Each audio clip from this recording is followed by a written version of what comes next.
Graça e paz, amada igreja, bom dia. Todo mundo descansado de ontem? Nossa, eu dancei tanto. Tá descansado não? Eu dancei tanto ontem, é tão bom dançar. Quem gosta de dançar aqui? Nossa, eu amo dançar. Amo dançar. E é tão bom quando a gente dança na presença do Senhor, né? É tão bom. Queridos, Deus ministrou ao meu coração algo... Eu confesso para você que eu vim orando ao Senhor para falar a respeito de outro assunto. Peraí, deixa eu arrumar aqui. De verdade, eu queria muito, e estava me preparando e estudando para falar sobre o Espírito Santo, porque eu tenho cada vez mais desenvolvido um relacionamento de intimidade com Ele, e eu queria partilhar isso com você hoje. Mas eu acredito que Ele mesmo já está aqui, já durante esses dias, já trabalhando, e eu creio que Ele vai ministrar o seu coração, porque hoje pela madrugada Ele mudou tudo. Quando eu estava orando, eu falei, Jesus amado, estava lá quase tudo pronto, meu esboço da palavra já, e o Senhor mudou tudo. E é assim que é, normalmente, na nossa vida. A palavra de Deus diz que o homem faz os seus planos, mas é Deus quem executa, não é assim? Então o Senhor me levou para um texto da carta de Paulo aos Filipenses, e é muito interessante porque a carta de Paulo aos Filipenses, todos os 4 capítulos, fala de alegria. Nessa carta, por 16 vezes, é mencionado a alegria. Mas, especificamente, o Senhor me levou a ler e a estudar e a me preparar para conversar com vocês a respeito de Filipenses 2, sobre a alegria no servir. Achei isso muito interessante. Amém, Senhor. Palavra propícia para esses dias, né? Estamos servindo, estamos indo como igreja às ruas, falando do amor de Deus que nos transformou e que pode transformar a vida dessas pessoas. Então, eu queria falar com você que, verdadeiramente, a palavra felicidade, ela traz à mente uma série de mensagens, de imagens, sim ou não? Quando você fala em felicidade, a gente tem na nossa mente, uma das imagens que pode vir à nossa mente como felicidade é, por exemplo, desembrulhar um presente numa manhã de Natal. Pode ser também caminhar de mãos dadas com a pessoa que a gente ama. Pode ser receber surpresas no nosso aniversário. A gente pode demonstrar felicidade quando a gente ri de forma incontrolável, dá uma gargalhada boa, como a pastora Gorete sabe fazer, né? Quando a gente está numa brincadeira, acabei de receber uma gargalhada boa agora há pouco, foi tão bom. Diante de um comediante, ou quando a gente está passando férias realmente em lugares exóticos. É feliz isso, é bom viver isso, sim ou não? Sim ou não? Sim. Então, todos nós queremos ser felizes. E a gente faz a procura desse ilusório ideal, e aí eu falo que é um ilusório ideal porque a felicidade em si, ela é pautada por momentos, mas ela é uma ilusão, né? Esse projeto de uma vida toda, a gente faz da felicidade um projeto de uma vida toda, gastando muitas vezes dinheiro, colecionando coisas, procurando novas experiências. Mas eu quero te dizer que a felicidade, ela depende das nossas circunstâncias, depende daquilo que acontece quando, por exemplo, os nossos brinquedos enferrujam, perdem a graça, quando o carro do ano já não é mais do ano, passa 10 anos, ele já não tem mais tanto valor, né? Quando a gente perde os nossos entes queridos, quando a nossa saúde se deteriora, quando o dinheiro é roubado, quando a gente perde um negócio, enfim, quando a festa termina. E muitas vezes a felicidade desaparece, dando lugar ao desespero, à preocupação, à angústia. Então, em contraste com a felicidade, está a alegria. A alegria mais profunda e mais forte é a tranquila e confiante certeza do amor de Deus e de sua obra na nossa vida. É a certeza de que Ele estará presente, não importa o que aconteça. Então, a felicidade, ela depende de acontecimentos, mas a alegria abundante depende de Cristo. E a carta de Filipenses e a carta de Paulo aos Filipenses é a carta que mais representa a alegria de Paulo. A igreja estabelecida naquela cidade de Macedônia tinha sido um grande estímulo para ele. Ali, os crentes filipenses, eles haviam experimentado realmente um relacionamento especial com Paulo.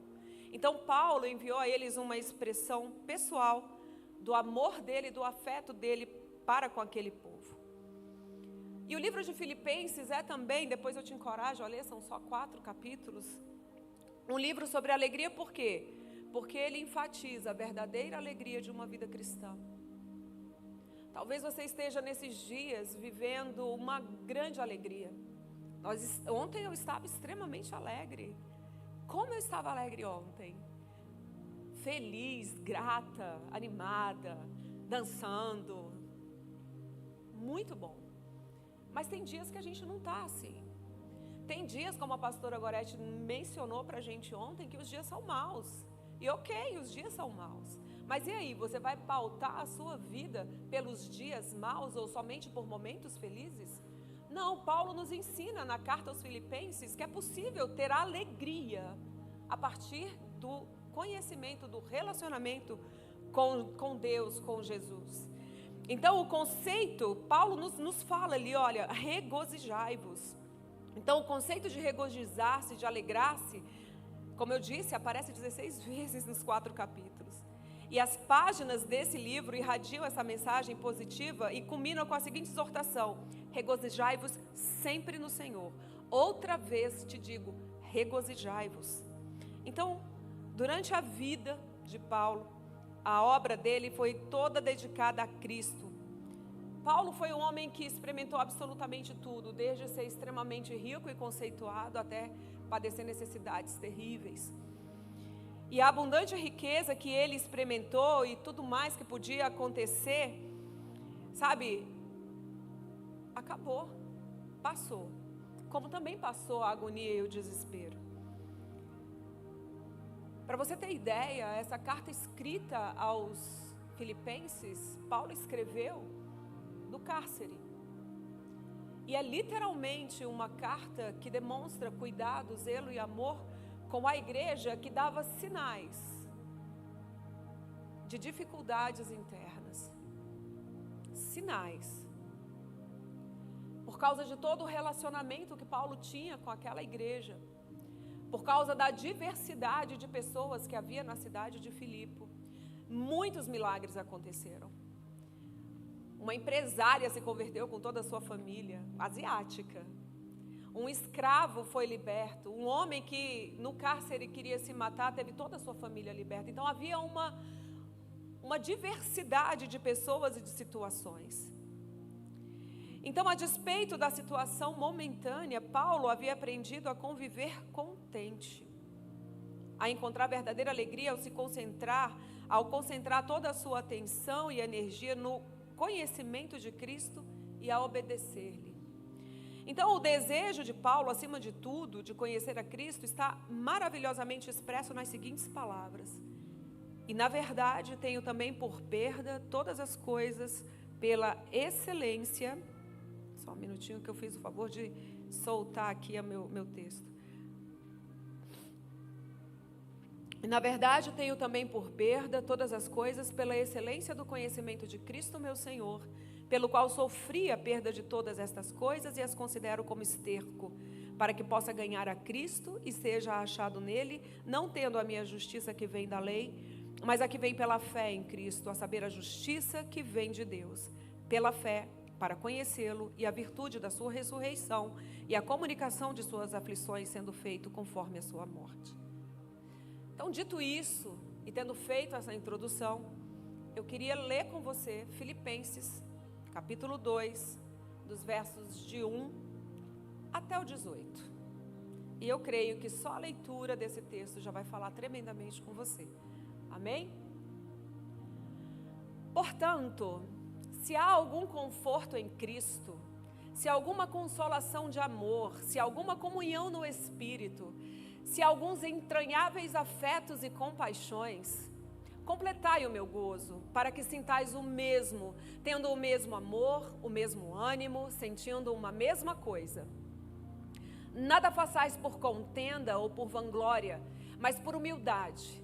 Cada um considere os outros superiores a si mesmo. Não atente cada um para o que é propriamente seu, mas cada qual também para o que é dos outros. De sorte que haja em vós o mesmo sentimento que houve também em Cristo Jesus, que, sendo em forma de Deus, não teve por usurpação ser igual a Deus, mas fez a si mesmo de nenhuma reputação, tomando a forma de servo, fazendo-se semelhante aos homens. E achado na forma de homem, humilhou-se a si mesmo, sendo obediente até a morte e morte de cruz. Por isso também Deus o exaltou soberanamente e lhe deu um nome que é sobre todo o nome, para que ao nome de Jesus se dobre todo o joelho do que estão nos céus e na terra e debaixo da terra. E toda a língua confesse que Jesus Cristo é o Senhor, para a glória de Deus Pai. De sorte que, meus amados, assim como sempre obedecestes, não só na minha presença, mas muito mais agora na minha ausência, assim também operai a vossa salvação com temor e tremor. Porque Deus é o que opera em vós, tanto o querer como o efetuar, segundo a sua boa vontade. Fazei todas as coisas sem murmurações nem contendas, para que sejais irrepreensíveis e sinceros, filhos de Deus inculpáveis no meio de uma geração corrompida e perversa, entre a qual resplandeceis como astros no mundo, retendo a palavra da vida, para que no dia de Cristo possa gloriar-me, não de ter corrido em vão, nem trabalhado em vão. E ainda que seja oferecido por libação sobre o sacrifício e serviço de vossa fé, folgo e me regozijo com todos vós. E vós também regozijai-vos e alegrai-vos comigo, por isto mesmo. Amém? Eu queria que o irmão deixasse, por favor, na tela o versículo 5, o verso 5. De sorte que haja em vós o mesmo sentimento que houve também em Cristo Jesus. E vai ser baseado nesse versículo que a gente vai conversar um pouquinho hoje. Por quê? Porque, queridos, a igreja de Filipos estava, parece que não, mas a igreja de Filipos estava passando por problemas internos. Havia ali divergências de opinião, divergências de ideia a respeito do funcionamento da igreja. Será que só lá em Filipos que isso acontece?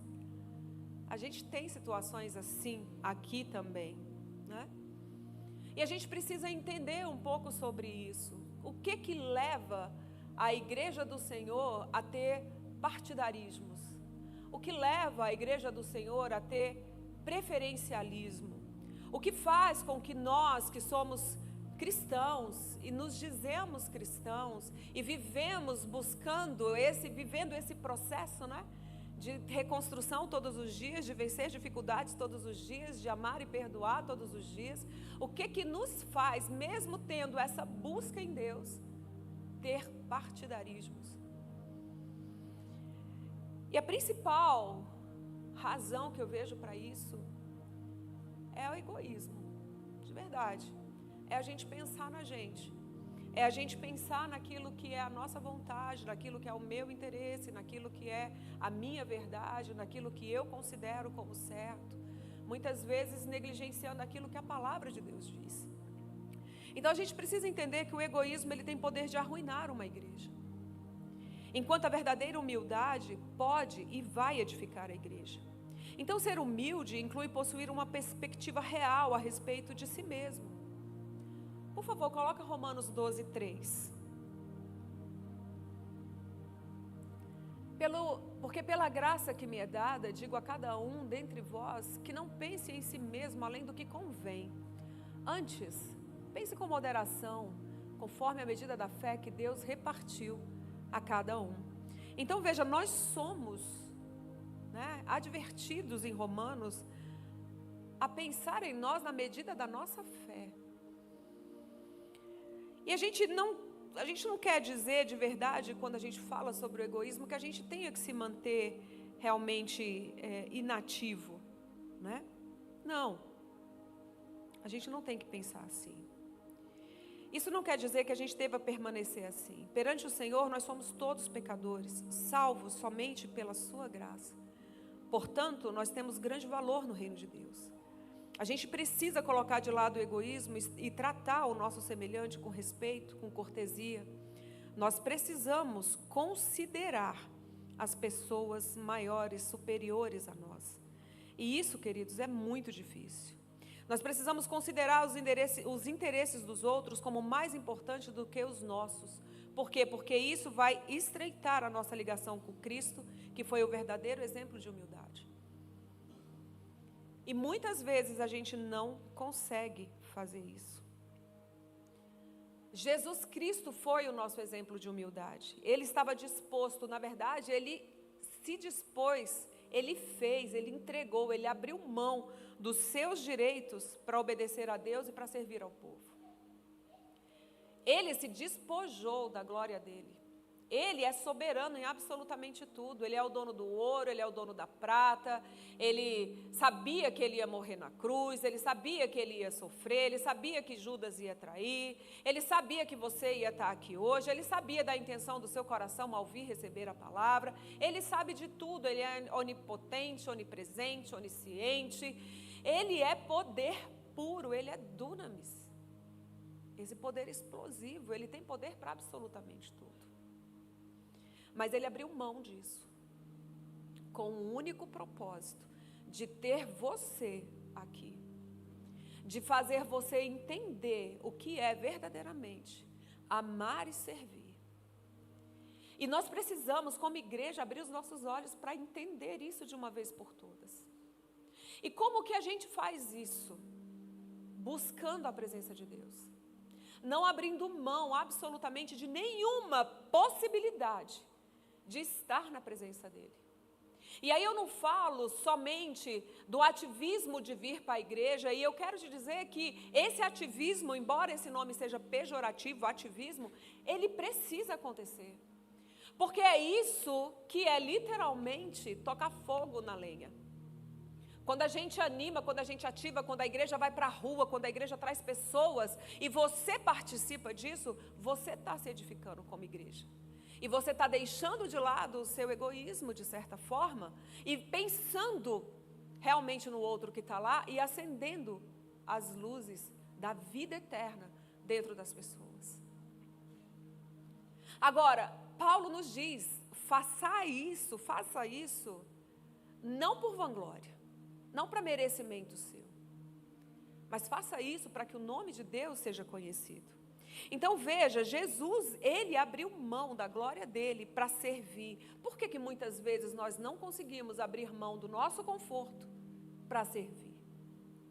Por que a gente muitas vezes não consegue amar ao próximo só porque o próximo te feriu? Só porque ele não falou o que você queria ouvir?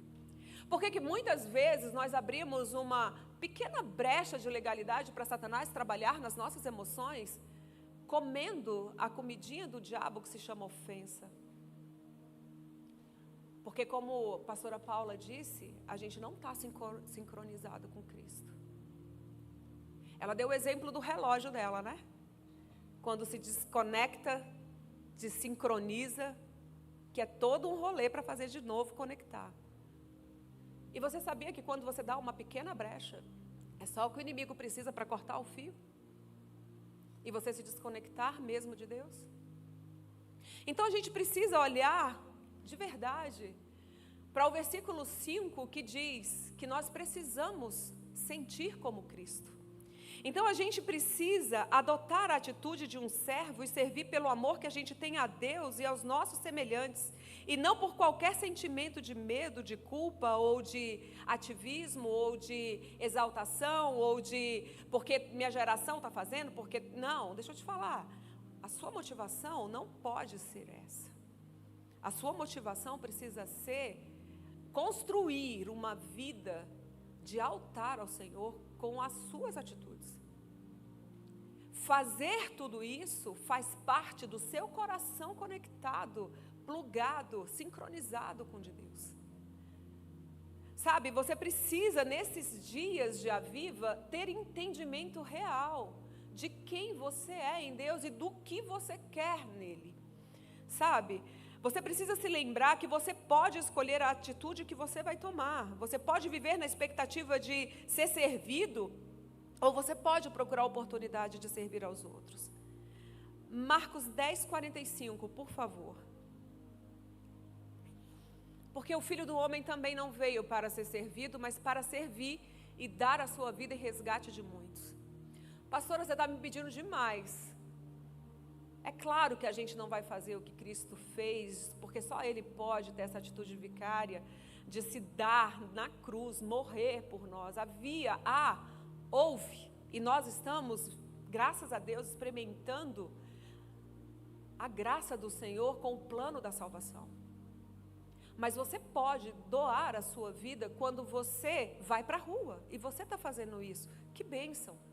Mas o que eu quero te dizer é que você precisa verdadeiramente entender a relação de servir e amar pessoas com a sua relação pessoal e íntima com Cristo.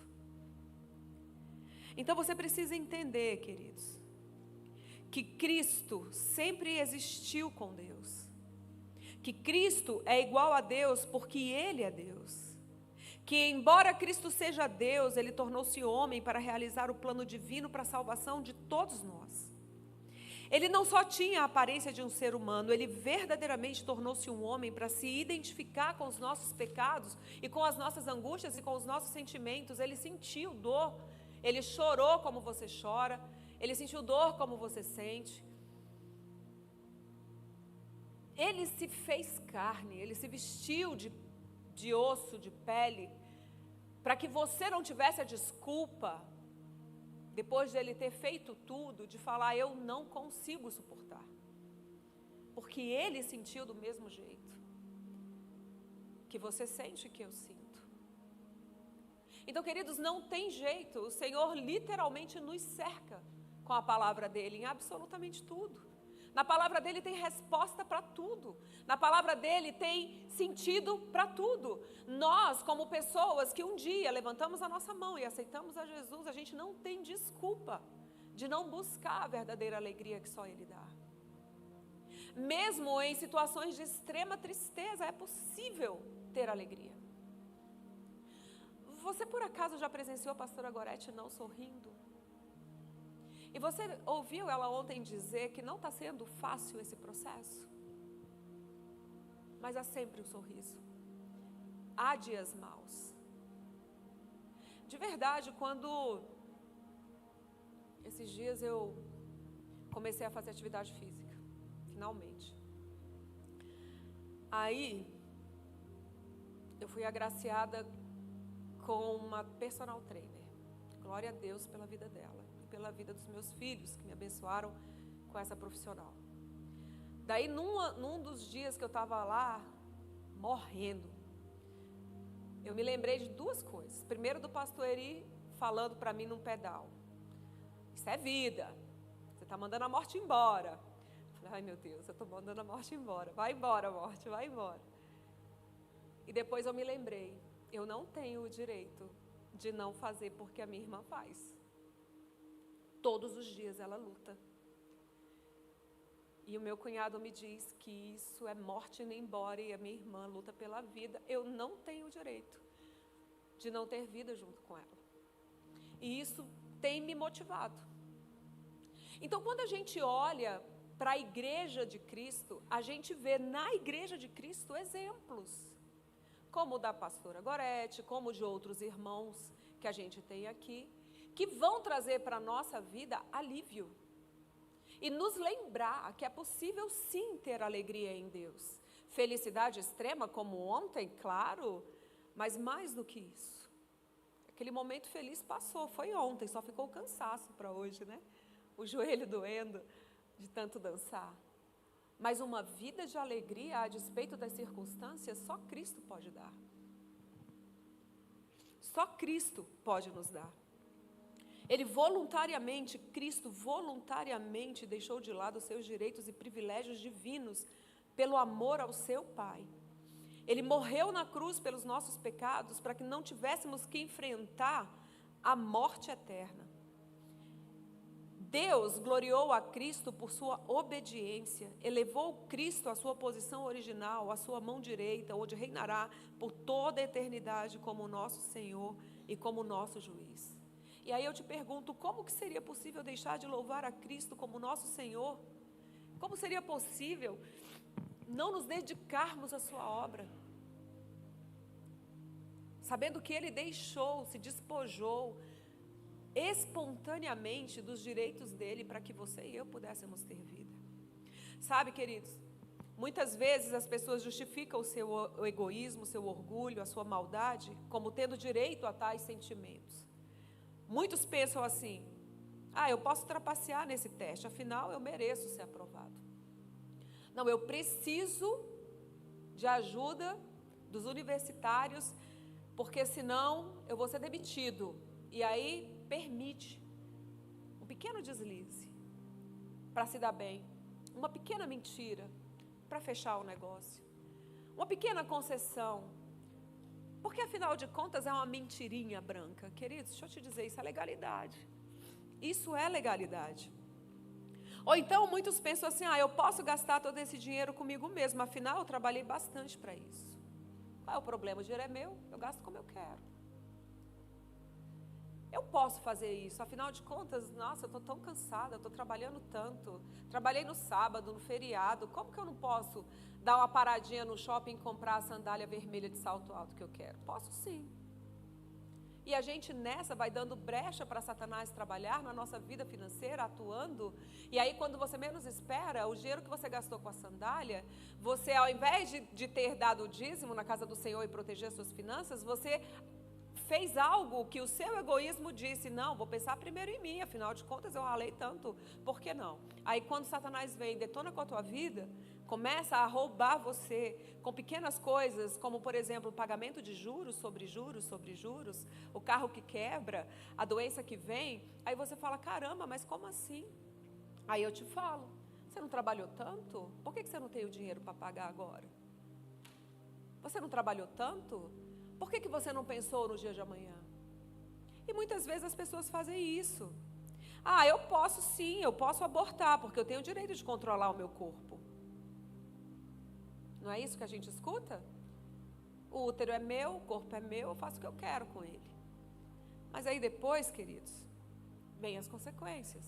E nós, como crentes, a gente tem que adotar uma atitude diferente. A gente precisa adotar uma atitude que nos permite deixar de lado os nossos direitos, a fim da gente servir um ao outro. Se a gente diz que a gente segue a Cristo, a gente tem que também dizer que a gente quer viver como Ele viveu. Nós devemos desenvolver uma atitude de humildade quando a gente serve, mesmo que provavelmente a gente não receba nenhum reconhecimento pelo nosso esforço. E daí, se não falarem que eu sou boa, que eu preguei bem, e daí? E daí se você está lavando a igreja sozinho, e daí se você veio, muito obrigada Edson, você é top. Eu comprei o Buzonite, mas não resolveu ainda não. E daí? Mas na verdade, queridos, quando Paulo nos exorta, nos lembra ali, olha, nada façais por partidarismo ou por vanglória, mas ele nos lembra lá no verso 5 de novo, por favor, põe para mim, que haja em vós o mesmo sentimento que houve também em Cristo Jesus, de humilhação, de se despojar dele, de vir como homem, de padecer pelos nossos pecados, de levar cusparada na cara, de ser chicoteado. Quando Jesus veio e se deu por você e por mim e sofreu morte de cruz, a morte mais horrenda, a mais humilhante, a que era a pior, Paulo nos fala, tem o mesmo sentimento de Cristo. Então, quando a gente para e pensa sobre egoísmo, sobre contenda, sobre situações de dificuldade que a gente vive na nossa caminhada com Cristo, a minha pergunta para você é, será que você está sendo egoísta, se agarrando aos seus direitos? Ou será que você está disposto a servir mesmo aos outros semelhantes, tendo o pensamento, o sentimento de Cristo? Sabe, a morte na cruz era uma forma de pena capital que os romanos usavam para executar criminosos notórios. Era terrivelmente dolorosa e humilhante. Você sabe, as pessoas, elas eram pregadas ou amarradas numa cruz e abandonadas para morrer. Então a pessoa condenada, ela poderia levar vários dias para morrer e geralmente morria por asfixia, uma vez que o peso do corpo enfraquecido tornava a respiração cada vez mais difícil. Jesus morreu como alguém que tinha sido amaldiçoado. Gálatas 3,13. Coloca aqui para mim. Cristo nos resgatou da maldição da lei, fazendo-se maldição por nós. Porque está escrito, maldito todo aquele que for pendurado no madeiro. Cristo se fez maldição por nós. Como que é espantoso que um homem perfeito tenha sofrido essa morte vergonhosa, para não termos que enfrentar o castigo eterno. Queridos, é muito sério quando a gente para e pensa no que está escrito no verso 5. Ter o mesmo sentimento de Cristo. Então é difícil para você perdoar alguém? É difícil para você engolir alguém? É difícil para você lidar com um irmão ou com um colega de trabalho? Ou é difícil demais para você como líder discipular um discípulo? Tende o mesmo pensamento de Cristo. Só com o mesmo sentimento de Cristo é que você vai conseguir. Só quando você se despojar dos seus direitos, quando você literalmente vomitar a ofensa e olhar para Cristo, é que você vai conseguir olhar para o outro como Cristo olhou, ouvir o outro como Cristo ouviu, perceber o outro como Cristo percebeu. Ele poderia fuzilar todos nós, mas ele tinha um plano de salvação para a sua vida, para a minha vida. E ele abriu mão dos direitos dele. Por que a gente não pode abrir mão dos nossos direitos? Há alguns anos atrás eu recebi um ensinamento que mudou a minha forma de enxergar a vida e as pessoas. Eu sofria muito porque falavam de mim. Coisas que eu não queria ouvir, porque afinal de contas eu não era aquilo. Imagina. Mas um dia eu ouvi de uma pessoa que eu amo muito a seguinte pergunta: é verdade o que estão falando de você? Eu pensei e falei, não é. Se não é, por que você se importa? Eu falei, é verdade, por que eu me importo? E aí, a partir daquele dia, o holofote veio para mim. E eu comecei a me avaliar, eu comecei a me analisar, eu comecei a perceber as pessoas e o olhar das pessoas sobre mim, e a ter uma empatia com elas e a tentar não mudar o jeito que elas me viam. Mas eu comecei a me relacionar com elas para que elas entendessem a maneira que eu sou e me aceitassem, porque afinal de contas eu me determinei a aceitá-las como elas são, falando mal de mim, me amando, achando que eu sou isso, que eu sou aquilo. Amém. Foi difícil esse processo, mas foi necessário. E você precisa entender que é necessário você viver processos de autoavaliação. Por que você precisa de vanglórias, de reconhecimento? Por que você faz esperando um muito obrigada, irmão, que bom que você veio? Não, deixa eu te falar, queridos. A verdadeira alegria está em Cristo. Então, se a verdadeira alegria está em Cristo e você está em Cristo, a palavra de Deus diz que se você está em Cristo, você é nova criatura. E se você é nova criatura, então não faz sentido nenhum você agir como uma velha criatura. Não faz sentido algum. Você precisa verdadeiramente entender que a sua atitude para com Deus é muitas vezes revelada na sua atitude para com os outros. Você é impaciente com os outros? Provavelmente você é com Deus. Você é nervoso com os outros? Provavelmente você é com Deus. Você é ingrato com os outros? Provavelmente você é com Deus. Sabe, isso é especialmente verdadeiro no que diz respeito à nossa humildade. Ela tem que ser expressa não apenas em relação a Deus, mas principalmente em relação aos homens, porque você é o diplomata do céu aqui na terra. Então não adianta você querer se esquivar e achar que as pessoas não estão te olhando. Elas estão te olhando. Não adianta você ir para a rua, pregar a palavra de Deus lá fora e ser um ativista do reino e trazer para a igreja, amém, porque o pastor vai pregar, a pessoa vai se converter, a gente vai acender a luzinha ali atrás, mas se a sua vida não edificar uma vida de altar ao Senhor, você pode ser o instrumento de Deus e Ele vai te usar. Porque se Ele usou um aluno, por que Ele não vai te usar e me usar? Nós somos instrumentos de Deus a despeito da vida que nós temos com Ele. O Senhor nos deu uma direção, ok, lá estamos, Ele vai nos usar. Mas a minha pergunta para você nessa manhã é, e você? Como você está? Você está indo lá para fora só para realmente fazer número e conquistar vidas? E você, como você está? Qual é a motivação do seu coração? Você ama e serve pessoas verdadeiramente? Você ama e serve pessoas com integridade? Você verdadeiramente entende o que é amar e servir? Sabe, é um desafio isso. É um desafio.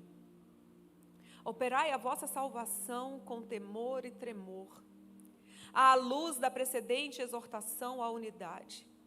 Essa frase, ela pode significar que a igreja, em sua totalidade, deve trabalhar em conjunto para livrar-se das dissensões e discórdia.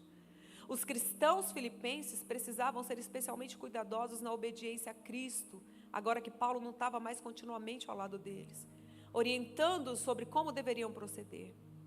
Também nós devemos ser cuidadosos a respeito daquilo em que cremos e da maneira como vivemos, principalmente quando nós não temos ninguém para nos guiar.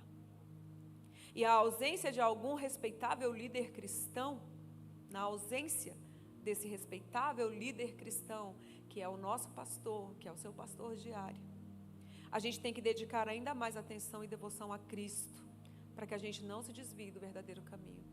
Sabe por quê? Porque o seu amigo Espírito Santo está com você. Ele está vendo. Talvez você não sinta, talvez você não perceba, talvez você seja um insensível e você se permita fazer coisas que, caramba, não deveria. Ninguém está vendo. Ei, marido, obrigada. Mas você precisa entender que Ele está vendo. Você precisa entender que, a despeito de qual seja o lugar, o tempo, a era, se você era um feto ainda sendo gerado, se você foi uma criança, se você é uma adolescente, se você é um adulto, se você já é um senhor, uma senhora, se você já tem 80 anos, independente do tempo e da era, Ele é e sempre vai ser o seu companheiro, Ele sempre vai estar, porque foi promessa de Deus. Ele disse que Ele iria, voltaria para o Pai, mas deixaria conosco um consolador, um conselheiro. E esse é o Espírito Santo. Então entenda de uma vez por todas que a sua vida está cercada pelo Espírito Santo. Aonde você estiver, Ele está te vendo. O que você pensar, Ele já sabe. É Ele quem sonda e esquadrinha a sua mente, o seu coração, para te recompensar de acordo com aquilo que está na sua mente e de acordo com o que está no seu coração. É Ele quem fala para você, ei, não vai por aí não faz isso aqui não, vem para cá, vem por ali. É Ele quem mostra para você aonde você está sendo vaidoso, onde você está sendo orgulhoso, onde você está sendo o que você não deveria ser. E Ele fala com você. Se Ele não fala no seu íntimo, porque às vezes a gente não quer ouvir, né? Muitas vezes o pastor Eri fala para mim assim, nada, isso é bucho cheio. É mesmo, muitas vezes é. Mas muitas vezes é o próprio Espírito Santo usando a vida do pastor, falando para mim que é bucho cheio, que eu preciso mudar algumas coisas. E o Espírito Santo fala com você também. Por que não fala? Fala. Mas por que a gente é tão insensível à voz do Espírito Santo? Porque a gente está desincronizado. E esses dias de Aviva, eles estão servindo para você se sincronizar de novo com Ele. Para você entender verdadeiramente quem você é e o que você quer em Deus. O que você quer em Deus? Só ter uma vida feliz? Só fazer boas viagens que fazem bons retratos e que fotografam na sua memória um tempo feliz? Ou você deseja a alegria de Cristo em você? A alegria que excede a todo entendimento. A alegria que, a despeito das circunstâncias, te faz prosseguir. A alegria que, apesar dos dias maus, te faz levantar. A alegria que traz para você um sentido de vida. O que você quer? Porque se você quer só a felicidade, ok, o seu dinheiro vai comprar a casa, o carro, a viagem internacional, vai comprar. Mas e aí? Quando isso tudo passar, porque vai passar? O que vai ficar? Então que nesses dias você possa verdadeiramente compreender quem você é em Deus. E entender que daqui você não leva nada, nada.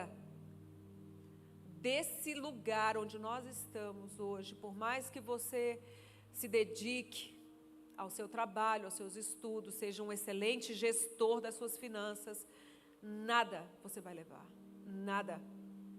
Eu aprendi que o que se deixa de legado para filho não é herança terrena, é Cristo. Nós precisamos ensinar as pessoas a conhecer Jesus, a viver Jesus. Nós precisamos viver Jesus, para que a nossa vida fale quem é Jesus através da nossa vida. Você precisa ser um cristão genuíno, um cristão verdadeiro. Você precisa lutar contra aquilo que a própria palavra nos disse hoje, partidarismos, preferencialismos. Você precisa lutar contra o egoísmo, contra o egocentrismo. Você precisa lutar. E como que você faz isso?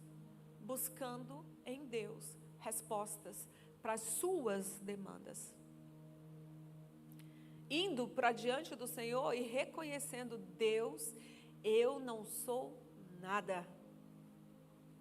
Coloca em mim o mesmo sentimento de Cristo, para que eu possa suportar o meu irmão, para que eu possa suportar a minha irmã, para que eu possa ir para o trabalho, para que aquela professora que me persegue, Senhor amado, eu não revide o mal com o mal. Deus, que eu tenha o mesmo pensamento de Cristo, porque só o pensamento de Cristo nos dá forças para que a gente vença as adversidades do dia mal. Só tendo um pensamento como o de Cristo é que a gente verdadeiramente consegue vencer as barreiras da vida. Só vivendo em Cristo é que nós temos a verdadeira alegria. Queridos, nós precisamos entender que nós não estamos sós.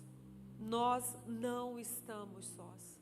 Por mais que você se sinta só, por mais que nesse momento você esteja vivendo uma situação onde você pense: caramba, não tem ninguém para me ajudar, eu não posso falar sobre isso com ninguém porque vai me expor, eu não posso resolver essa situação assim assado porque vão me julgar. Deixa eu te dizer, você não está sozinho. O Espírito Santo, o seu amigo, está com você. E você pode virar para ele de uma forma bem tranquila e falar: Espírito Santo, me dá o pensar de Cristo, me dá o falar de Cristo, me dá o ouvir de Cristo. Eu preciso, eu necessito. Sabe por que muitos irmãos caem? Sabe por que muitos irmãos se desviam da fé? Porque não buscam esse nível de relacionamento com o Espírito Santo.